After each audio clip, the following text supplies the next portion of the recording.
2029 ఎన్నికల లక్ష్యంగా ఇప్పటి నుంచే టీడీపీ వ్యూహాలు రచిస్తోంది. మిషన్ 2029 కోసం ప్రణాళికలు సిద్ధం చేస్తున్నారు చంద్రబాబు. ఇక టార్గెట్ కి అనుగుణంగా తీసుకోవాల్సిన వ్యూహాలపై చర్చిస్తున్నారు ఆయన. పార్టీ పొలిట్ బ్యూరో సమావేశంలో చంద్రబాబు పార్టీ నాయకులు దిశానిర్దేశం చేస్తున్నారు.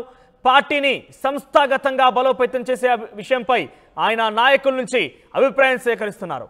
ఇక విశాఖ స్థానిక సంస్థల ఎమ్మెల్సీ ఎన్నికకు సంబంధించి ఆ తర్వాత నామినేటెడ్ పోస్టులపై అధినేత స్పెషల్గా ఫోకస్ పెట్టారు. కూటమిలో జనసేనకు బీజేపీకి ఎన్ని పదవులు ఇవ్వాలి, ఏ ప్రాంతాల్లో ఎవరెవరికి ఇవ్వాలనే దానిపై కూడా చర్చ జరుగుతోంది. సీనియర్ల అభిప్రాయాలు తీసుకుంటున్నారు చంద్రబాబు. వారం రోజుల్లో మొదటి విడత నామినేటెడ్ పోస్టుల ప్రక్రియ పూర్తి కాబోతోంది. దానికి సంబంధించి కూడా ప్రకటన చేయబోతున్నారు చంద్రబాబు. ఇక 2029 ఎన్నికల్లో అవలంబించాల్సిన తీరు, అప్పటిలోపు ఏ రకంగా పార్టీని బలోపేతం చేయాలనే విషయంపై చంద్రబాబు ఫోకస్ పెట్టారు. ప్రస్తుతం ప్రభుత్వం కొనసాగుతూనే ఉంది. ఇప్పుడే సుమారుగా ఈ ప్రభుత్వం ఏర్పాటే సుమారుగా 2 నెలలు పూర్తయింది, 3 నెలల్లో ప్రస్తుతం గడుస్తోంది. అయితే ఇంతలోనే 2029లో జరిగే ఎన్నికలపైనే ఇప్పటి నుంచే ఆయన ప్రణాళికలు రూపొందిస్తున్నారు. ఇప్పటి నుంచి ఆయన పొలిట్ బ్యూరో సభ్యులతో చర్చిస్తున్నారు. ఒకసారి దీనికి సంబంధించి తాజా సమాచారం మా ప్రతినిధి రాజేష్ అందిస్తారు. ఎస్ రాజేష్, 2029 ఎన్నికలకి ఇప్పటి నుంచే పార్టీని బలోపేతం చేసేందుకు ఆయన సిద్ధమవుతున్నారు. పార్టీ పొలిట్ బ్యూరో సభ్యులతో మాట్లాడుతున్నారు. ఇంకా అనేక అంశాలు, అటు నామినేట్ పదవుల విషయంలో కావచ్చు, వచ్చేటువంటి స్థానిక సంస్థల ఎమ్మెల్సీ ఎన్నికల విషయంలో కావచ్చు. సో ఏ రకంగా ఉండబోతోంది, పొలిట్ బ్యూరో సభ్యులు ఎవరెవరు పాల్గొన్నారు, వారికి చంద్రబాబు ఎటువంటి దిశానిర్దేశం చేస్తున్నారు? తెలుగుదేశం పార్టీ జాతీయ కార్యాలయంలో చంద్రబాబు అధ్యక్షతన పాలిట్ బ్యూరో సమావేశం కొనసాగుతుంది. పాలిట్ బ్యూరో మెంబర్స్ అంతా కూడా ఈ సమావేశానికి హాజరయ్యారు. ఎన్నికల తర్వాత జరుగుతున్నటువంటి మొదటి పాలిట్ బ్యూరో సమావేశం కావడంతో ఈ పాలిట్ బ్యూరో సమావేశంలో ఏ నిర్ణయాలు తీసుకుంటారో ఒక ఆసక్తి అయితే నెలకొందని చెప్పాలి. మొదటిగా మనం చెప్పుకోవాల్సిన విషయం ఏంటంటే నామినేటెడ్ పదవులు.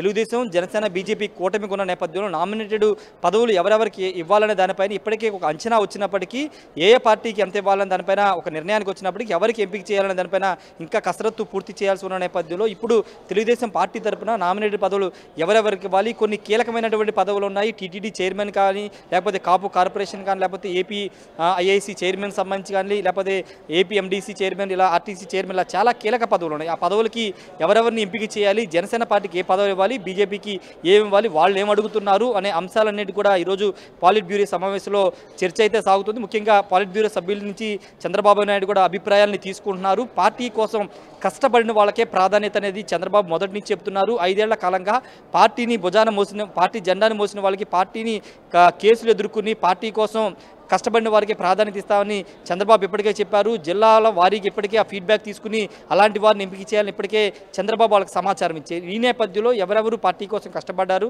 వాళ్ళని ఎంపిక చేసి వాళ్ళలో ఎవరెవరికి ఏ పదవులు ఇవ్వాలి, జిల్లా స్థాయిలో, రాష్ట్ర స్థాయిలో ఏ పదవులు ఇవ్వాలనే దానిపైన ముఖ్యంగా చంద్రబాబు ఫోకస్ పెడుతున్నారు. అంతేకాదు జనసేన, బీజేపీకి ఇచ్చే నామినేటెడ్ పదవులపైన కూడా చర్చ సాగుతుంది. ముఖ్యంగా కొన్ని కీలక పదవులు అయితే ఇప్పటికే కొంతమంది పేర్లు వినపడుతున్నప్పటికీ వాటికి సంబంధించినటువంటి అధికారిక ప్రకటన త్వరలో వచ్చే అవకాశం కనబడుతుంది. ఇంకొక ముఖ్యమైన విషయం ఏంటంటే ఈరోజు జరుగుతున్న పాలిట్ బ్యూరో సమావేశంలో సభ్యత్వ నమోదు అంశాన్ని కూడా ప్రధానంగా నిర్ణయం తీసుకుంటున్నారు. సభ్యత్వ నమోదు సంఖ్యను కూడా పెంచాలి. ఇప్పటికే సభ్యత్వ నమోదు అనేది గత ప్రతిపక్షంలో ఉన్నప్పుడు కూడా నిర్వహించారు కాబట్టి ఇప్పుడు అధికారంలోకి వచ్చిన తర్వాత కూడా సభ్యత్వ నమోదు మీద కూడా ఫోకస్ పెట్టాలని పాలిట్ బ్యూరో సమావేశంలో చర్చించే అవకాశం కనబడుతుంది. వాటితో పాటు ఇంతకుముందు మాట్లాడుకున్నట్టు 2029 ఎన్నికలు అంటే చంద్రబాబు అధికారంలోకి వచ్చిన తర్వాత ఒకటే మాట చెప్తున్నారు, గతంలో చేసిన తప్పుని ఈసారి చేయదలుచుకోలేదని చాలా స్పష్టంగా ఆయన చెబుతున్నారు. 2014 నుంచి 19 వరకు విభజన తర్వాత కొత్తగా ఏర్పడిన ఆంధ్రప్రదేశ్ మీద పూర్తిగా అభివృద్ధి మీదే ఫోకస్ పెట్టారు. పార్టీ మీదగా అంతగా ఫోకస్ పెట్టకపోవడంతో కొంత రిజల్ట్ అనేది కొంత ఇబ్బందికరంగా వచ్చిందనేది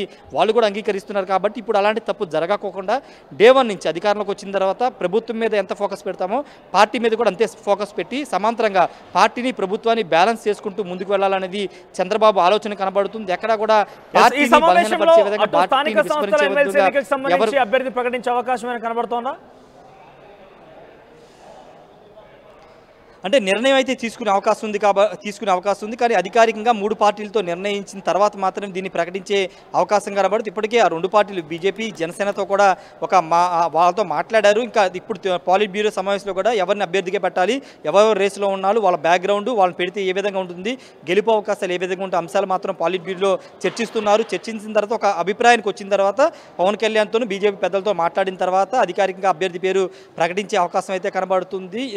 ఇక కొన్ని కీలక అంశాలు పార్టీకి సంబంధించినటువంటి అంశాలు కొంతమందికి ఎవరైనా పదవుల విషయంలో ఎవరైనా ఇబ్బందికరంగా మాన లేకపోతే ఆశావాహనులు ఎక్కువ మంది ఉన్నారు కాబట్టి వాళ్ళకి పదవులు రాకపోయినా వాళ్ళు పార్టీ కోసం పనిచేయాలి, భవిష్యత్తులో వాళ్ళకి పార్టీ అండగా ఉంటుందన్న ఒక అభిప్రాయాన్ని మెసేజ్ని పంపాలని పాలిట్ బ్యూరో సభ్యులకైతే చంద్రబాబు చెప్తున్నారు. కాబట్టి పార్టీని బ్యాలెన్స్ చేసుకోవాల్సిన అవసరం ఉందనేది చంద్రబాబు అభిప్రాయం. ఇదే అంశాన్ని ఇప్పుడు పాలిట్ బ్యూరోలో కూడా చర్చిస్తున్నారు. జిల్లాల వారీగా పార్టీ అధ్యక్షులకు సంబంధించిగా లేకపోతే అక్కడ ఉన్న ఇన్ఛార్జీల విషయంలో కూడా మార్పులు చేర్పులు చేపట్టాలని భావిస్తున్నారు. కాబట్టి వాటి మీద కూడా పాలిట్ బ్యూరో సమావేశంలో చర్చ జరుగుతుంది. మనోజ్. రైట్ రాజేష్. సో మొత్తం మీద 2024లో జరిగిన ఎన్నికల విషయంలో ఇప్పటి నుంచే పార్టీ నాయకులు సిద్ధం చేస్తున్నారు. చంద్రబాబు పార్టీ పొలిట్ బ్యూరో సభ్యులతో సమావేశమయ్యారు. ఇటీవల జరిగేటువంటి ప్రభుత్వ పనితీరు విషయంలో కావచ్చు, ప్రభుత్వం చేసేటువంటి పథకాల విషయంలో కావచ్చు, అన్ని రకాలుగా వారితో చర్చిస్తున్నారు, వారి అభిప్రాయాలు తీసుకుంటున్నారు. ముఖ్యంగా పార్టీ పరంగా రానున్న రోజుల్లో నామినేట్ పదవుల విషయంలో కావచ్చు, ఇప్పుడు జరిగేటువంటి స్థానిక సంస్థల ఎమ్మెల్సీ ఎన్నికల విషయంలో కావచ్చు, పార్టీ ఎటువంటి తీరు అవలంబించాలి, ఏ రకంగా ముందుకు వెళ్ళే అంశంతో వారందరితో కూడా చర్చిస్తున్నారు. ఆయన వారందరి అభిప్రాయం కూడా సేకరిస్తున్నారు. సో మొత్తం మీద వారం రోజుల్లోనే మొదటి నామినేటెడ్ పదవులు పోస్టులు ఖరారయ్యే రకంగా ఉండబోతున్నట్టుగా ఆయన చెప్పారు. అయితే పార్టీలో మాత్రం అందరికీ చాలా కీలక పాత్ర ఉంటుంది. ప్రభుత్వంలో వారికి పదవులు వచ్చినా రాకపోయినా పార్టీ వారిని ఆదుకుంటుంది, వారి పక్షాన్ని నిలుస్తుందంటూ కూడా చంద్రబాబు చెప్తున్నారు.